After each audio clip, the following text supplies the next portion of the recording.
Well, hello everyone.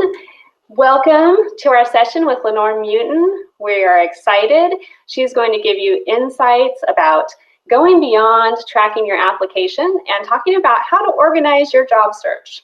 As we all know, the theme today is landing that next role, and we are really, really honored to have Lenore here with us. And I'm going to go ahead and let everyone get settled in and hand it over to Lenore. I'll be here in the background, so please be engaged. We want everyone to be participating in this session. Go ahead and use that chat, and you want to make sure that you clicked on session.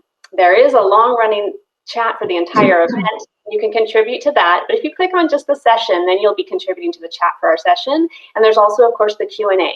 So be sure and be using those resources, and I'll be helping support Lenore in the background that way. Without further ado, Lenore, please take it away. Thanks, Bridget, and hello to everyone. What a great 4 days you're off to today. I'm coming to you from Boston, just north of Boston on the coast, a little seaside town called Marblehead. So I have some snow outside. I can see the harbor a block away. It's a pretty fortunate view. And I am going to talk about how to organize your search, but it's kind of like from the inside out. So you'll hear a lot of stuff about your internal self as well as what's happening externally. Curiosity is an area we're going to cover, research, logistics or project management, and then the one I kind of think is the biggest is self-compassion. Just a little bit about me beyond the intro is I too, like many people, have been affected by the pandemic in terms of downsizing. So I was part of a large sourcing team in April that was let go, but I do try and walk my talk. So during that time, I have been heavily involved in learning, taking certifications in talent sourcing, which is the largesse of what I do, multiple webinars, involved in a couple of different projects. I also have a side coaching practice in career and executive coaching. But I really have spent this time trying to learn, and that's something I'll talk about in a minute. And I also have listened to myself, which is something else I'll focus on here. The pandemic, I think, has taught a lot of us about, if you're listening, what you want in your life and what you don't want, who you want in your life and who you don't want, how you want to live your life from a values-oriented way. And that really stood out to me. I had a team of people that we used to meet together 3 or 4 times a week on Zoom, like 13 people. And then one day, they were gone. And like everyone else, I'm closed in here and only going out to the store and whatnot. My family lives in other states. So it was like somebody turned the lights off. What I realized was, over time, over the months, it became clear to me where I wanted to work, with who, and what I wanted to be doing. So that kind of came out of listening to my values over time. You don't hear that right away, but that did come to me. So just to point out that these are times that are really asking a lot more of us. And we've had some great workshops on mindfulness and focusing on yourself. So there's nothing here I'm going to tell you that you probably don't know, but just a few little pointers. This is kind of, I guess, the coach side of me. These are things we easily forget, no matter how skilled you are, no matter how high up the ladder you are. I've done a lot of outplacement with high-level leaders in my life, and I'm often surprised at how little self-regard and support other people give to themselves. So it really has nothing to do with where you are, organizationally or otherwise. It's remembering to put yourself in the equation. And Christine Neff, if you haven't read her, I have another quote from her later, talks a lot about compassion and what it means in terms of understanding your humanness. Ask for what you need more often without judgment. We often judge ourselves. Even though we would tell someone else not to do that, we tend to do it ourselves. L&D is a great environment for seeking support and giving it. We tend to feel better when we give it as well. And outside of L&D, in addition to that, I think more is better. I've been through several layoffs in the past in my life, and I've often had support buddies, if you will. Some 1-2 people that I've met with on a regular basis, shared what we're doing, gaps or problems or challenges or wins. And I think it's great to put more of that into your life. obviously kindness, laugh often and have fun. The more fun you have, just like breathing more, these things will help your emotional, mental, and physical frequencies. They're going to help you feel better, and that's just going to bring you to a better day. I'm a big believer in learning, so curiosity always has my interest, if you will. This is a great quote by Albert Einstein that I really love. I have no special talents. I'm only passionately curious. Once you stop learning, you start dying. It's a lifelong process. I don't have to tell you that, learning and development people. But again, like the doctor heal themselves, we don't often do for ourselves what we tell other people to do. So just in case you need a reminder, just like I said about myself, what are you learning about yourself during this time?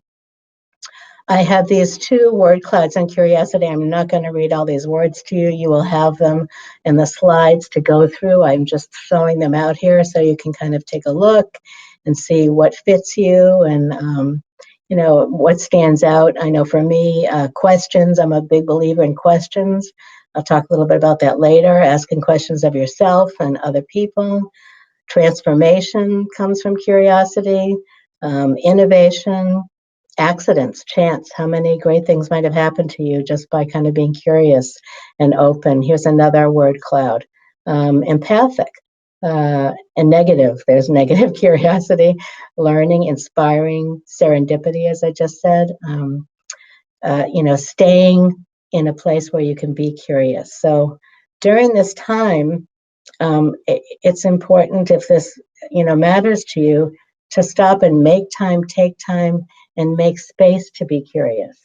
It's something that you have to let sink in. It's not going to turn on. We tend to work from our brain a lot, and curiosity doesn't necessarily come from your brain. The questions might come out of there, but this is what happens when you're taking that walk or swimming or doing something else, and all of a sudden an idea comes to you. These things come from our multiple intelligences, and it's something we have to turn on or be patient with. And it's worth the space for, because often what comes forward is your idea for your next job, or who you want to work with, or a new career. It's all in there. It's a matter of making space for it to show up. So just a few tips on how to stay curious that I've come to notice. A lot of my coaching clients, I'll tell them to become a curious observer of themselves. Imagine you have a little mini me on your shoulder. I've had people that have been stuck in the job search and not getting any responses to what they want to be doing, and start thinking, what else do I possibly want to do? And I basically tell them to stop cracking their brain about it and start noticing what they're curious about. What are you reading? What conversations hit you? Why you seem to be drawn to this person or that topic? There are reasons for all of this. And I believe there are often themes and threads that you can follow if you're open. So the more curious you are and the more open and the less judgmental about it, you may find answers, especially like today. So much information over the next 4 days is going to come at you. It's going to be a lot to sink in. So you'll need time to just let it rest, but just kind of notice what floats around and what stays with you. Write it down or whatever you need to do. Some people like to do an audio recorder to record yourself rather than just write it down and then listen to it a few days from now, a week from now. I mentioned before, kind of being more open and playful. Ask more questions. So, again, what I mean is asking yourself questions. We can always come to an answer, but answers come from asking, as a friend of mine used to say, juicy questions. And that comes by asking yourself, things that really might be challenging to you or different. And so this is a time to be different and have a lot of new things happening. Ask more questions of people around you, whether it be colleagues, friends, because more information will come at you. Okay, once you close down to answers, you kind of lose the magic of a question. Challenges as opportunities. That's clearly what I've done during this time. I've been, down like everybody else, but I've tried to see this as a time of opportunity to get to know new people, to work on different projects. And I have tried to, embrace this time which has made a huge difference for me, and which also includes building your knowledge bank, learning from new people, from diverse ideas, reading, reading a lot, or listening to audiobooks, or getting perspectives from different places. All these resources are going to filter through your mind, and your essence are going to add value to you. And then just kind of a more one that's lighter, kind of add more wonder to yourself, to your life, you know. And whatever you get from all of this, consciously bring that to your next role, because it's going to continue to fuel you. There's a little quick part about the research part. So we kind of talked about curiosity. The research part of the journey is making sure you hit these 4 areas. Now, this is a little old-fashioned because there's not much left in print, but I always tell clients that there's 4 ways that you ought to be, you know, making the rounds to find information. People, like networking, connecting with people, electronic, obviously online, events like this, and eventually in person when we go back to that, and some things are still in print. So if you're thinking about your job search, whether you're looking in the career you've been in or getting some inklings for another area you want to shift into, start foraging into each one of these areas. And you don't have to do any one more than the other. Try and balance it out. Again, a little less for print these days, but you will find that if you spread yourself out, you're going to, again, increase more ideas coming at you, more people, more opportunities. I've definitely seen this happen to myself. I started in this career of talent sourcing about 7 years ago after a career in OD and career development and psychotherapy in an earlier life. And I really didn't know a lot of people. And the only way I thought I could make up for lost time was getting very engaged in Facebook communities, LinkedIn groups, events like this, adding value, and also, you know, sharing resources and asking questions. You don't even have to have answers a lot. You just want to be a presence. And the more that you learn, the more that you're going to, you know, come at where you'd like to take this information. Excuse me. So if you have been curious, where is that curiosity leading you? What are you finding out that you didn't know before? Find a way to take note of this, and notice what motivates and energizes you. I mentioned earlier that I made some decisions about where I wanted to work and with whom, because I noticed what energized me and what drained me. So I've decided, kind of from a values base, that I'm not going to do the things that drain me anymore if it's at all possible, and I can still, you know, earn a living. I'm going to do what motivates me and energizes me, because when you're energized in a positive way, you tend to be motivated. I always see every new job as a learning opportunity, a learning lab. So what do you want to learn next, either from who, or at a certain industry, or a certain sector, or a new role? These are all areas to be researching. There are a lot of tools out there to research organizations. You know, you can look at Crunchbase, you can look at AngelList if you're looking at startups, you can look at nonprofit groups. You know, the internet, as we all know, the web is your friend. There's many ways. As a sourcer, I've become incredibly excited about all the information I can find. It's all out there. Even with simple Google searches, I often show clients, they'll say, I'm looking at this particular area, I can't find anything. I'll just plug a few words into Google and we'll come up with a ton of ideas we hadn't looked at before. As you're going along, researching and talking to people, like talking to people who may be doing something that you want to be doing in the future. It may be something you've already done, but now you want to take it to another level. Are there any competency, skills, or knowledge gaps that you're finding out about by having conversations with people and by reading? And where are you going to close them? How are you going to close them?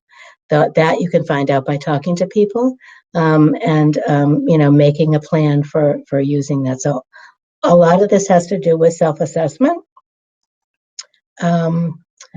and putting it all together into a plan. So meet the project manager, that's you. I tell clients a lot that you are the project manager of your job search. We all know it is a job to find a job, but it needn't be a painful one.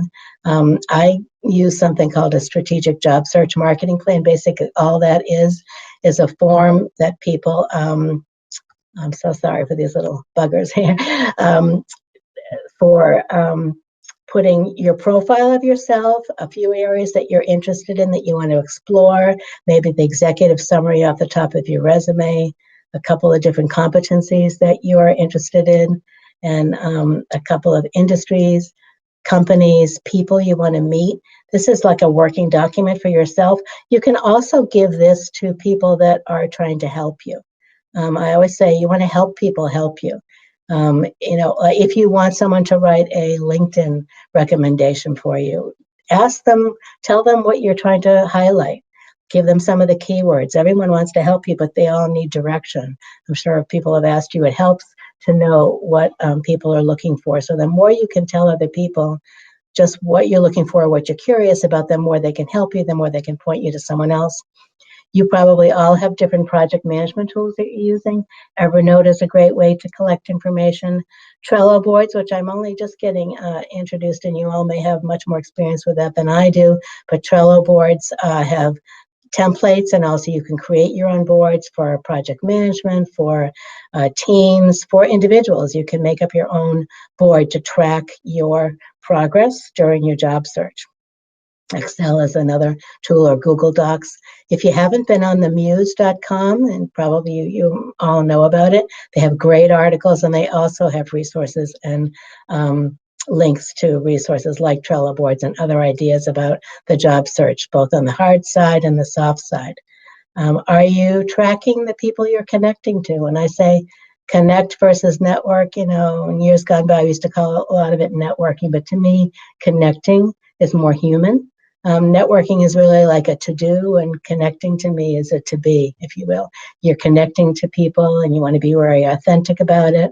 And are you tracking these people that you're meeting? Are you have an Excel sheet or someplace when you met them, their contact information, the last note you had from them, or maybe reminded yourself to touch base with them a month, 6 months from now? Just keep it in your tracking tools, application trackers as well. Yes, when did you apply to this job? What happened? Did they get back to you? What did they say? Are you still interested? You may have had other interviews since then. This has happened to me over time. I continue to have interviews, and something I might have interviewed for a while doesn't hold the same interest that it might before. So all about taking notes. There are some great time tracking tools out there to track your productivity. Toggle, Desk Time, Rescue Time, Time Doctor. I don't know them all. I have used Toggle. It's a great way to measure your time and where you are, just kind of in your day. It's so easy to get lost. How many of us go on the internet when we're working and not working? How do those 2 hours go by, or 10 minutes? Or it's easily done, and that's fine. You can actually plug in time during your calendar week. Put yourself on your calendar for looking around time. Just track it and make space for it. You don't want to organize yourself to the hilt, but you want to have a structure that's going to support you. Oh, and my slide is not progressing. Uh-oh. All right, there. Okay. So another look at your career readiness. So what do I mean by that? I don't know if any of you are familiar with the term protein career.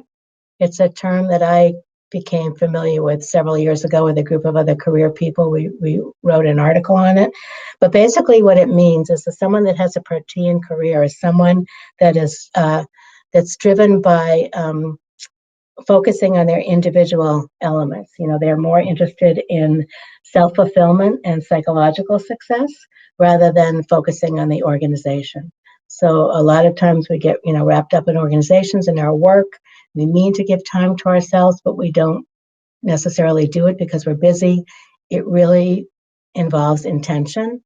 And as they say, in the coaching world, putting attention to your intention. So these are protein career principles that I think are great to be reminded of. Taking responsibility for yourself, being more self-directed, building self-awareness, again, just being much more in touch with yourself, anticipating change. Wow, this has been a great opportunity for looking at what's changing. The remote world of work is here to stay. What's changed as a result of that? How has the role that you've been in, or one you might be in, be affected by remote work or anything that's fallen from as a result of that. Diversify yourself, be adaptable, and then, as I said earlier, embrace, lifelong learning. Take care of yourself, obviously, and embrace all your experiences and knowledge. You never know when you're going to use any of it, but it's all, gold. Obviously now you've been, growing more relationships with people, but continue to grow those circles of influence and stay in touch. If you're someone you want to reach out to and you say, oh, I've had clients say, I haven't talked to that person in 10 years. They're not going to want to hear from me. Well, I ask them, have they reached out to you either? So sometimes not. You have to get past the elephant in the room. You just kind of say, gee, I'm sorry we haven't been in touch, but I noticed what you were doing, on LinkedIn or otherwise. I'd love to have a brief chat, a virtual coffee. Everyone's in the same boat. It really helps to embrace that. Make a plan for your search and your career development, and then act on that intention. So I mentioned at the top about self-compassion. Why does this matter? Well, it's pretty obvious, but self-confidence and self-care, good self-care, everything you do to take care of your health really comes from self-compassion. If you care about yourself, you're going to do things to take care of yourself. I don't know that if you feel this way, but in the past, self-compassion sometimes has gotten a bad rap because people see that as selfish. Well, actually, as you probably know, it's not selfish. No one can do for you what you can do for yourself. So focusing on yourself is a much more effective motivator than being critical, because as Kristen Neff, I mentioned her earlier, says, the driving force of self-compassion is love, not fear. And that little girl with her arm around her little boy, this could be you with your arm around yourself or your best friend or whatever, giving yourself support. I know that might sound a little light for you, but it's really true. Sometimes it helps to just visualize finding a way to support yourself. You can do that through stillness or presencing. Barbara gave a talk about that earlier. I do apologize for all these introductions. By practicing deep listening, self-kindness, self-awareness, patience. I'm talking fast here, but patience is really being slow and appreciating our shared humanity, no matter what the problems or issues are with us in our community or people we might have worked with or even in our work community. We all have a shared humanity. And, it's important to practice just a little bit. A little bit is better than a lot. A little bit every day, my goodness. It really matters. So taking time for yourself and honoring yourself. And I have one more slide, which is the end, and there it is. So I think I actually got there a little early, Bridget, but to your success, to everyone, I hope you do well. Please feel free to reach out to me, email or LinkedIn. Let's connect. I'll be glad to help, be a resource in any way I can. I have been in many industries, and I've also, I really do try and walk the talk that I'm telling you. So, yeah, are there any questions, Bridget? Thank you, Lenore. Fantastic. Really love all the things that you shared in your resources. The chat is really active. No one has posed a question yet, so if anyone has one, feel free. You can add it in the chat, and I'll read it out to Lenore, or you can put it in the Q&A area. We've still got about 2 more minutes. Shall I stop sharing or just leave it there? You can leave it there. Yeah, I did kind of rush through that because I put a lot in there, but you'll have it all to look at later. All right, we do have one question that just came in from Yolande. I'm not sure if I'm pronouncing your name correctly, but it says, love the ideas of tracking your job progress. Do you have any specific tools that you recommend for tracking your job search progress? I do use, I have just actually started looking at using a Trello board. And again, you can, I didn't put a template in here for you, but if you go to Trello boards or look at the Muse has several articles on this, how to track them. I also basically use Excel and Google Docs. It's what I do when I source candidates. I put their name, their email, notes, to me, it's not necessarily what it is, it's just that I did it and it's something that I'm going to use. But some people like things that, are more high tech. So I think that whatever tool works for you, there are many out there. I hope I answered your question. I didn't give you a great, bottom line answer, but I think there are a number of different tools out there. I just think that anyway, you can organize your search and keep the information for yourself. But I do think if you look at some of the Trello boards, you might find that you're motivated by using those. And of course, people in the chat might also be listing a ton of resources I haven't even tapped into. All right, and looks like we are at time. One other question did come in. Maybe Lenore, you could share it out in the general chat for the whole event. I'm not sure, their name is spelled SIVU, and they said, can you name some online sites we can research companies on? So if you want to maybe share that out, Lenore, in the group chat for the entire event, then we can close this session out. But I do want to thank everyone for coming. We had over 60 people joining us, and I hope it was a really rich session. Thank you. I will put something in the event, in the session, the overall event chat on that. Thank you so much, Bridget. Have a great week, everyone. Yeah, absolutely. Bye-bye.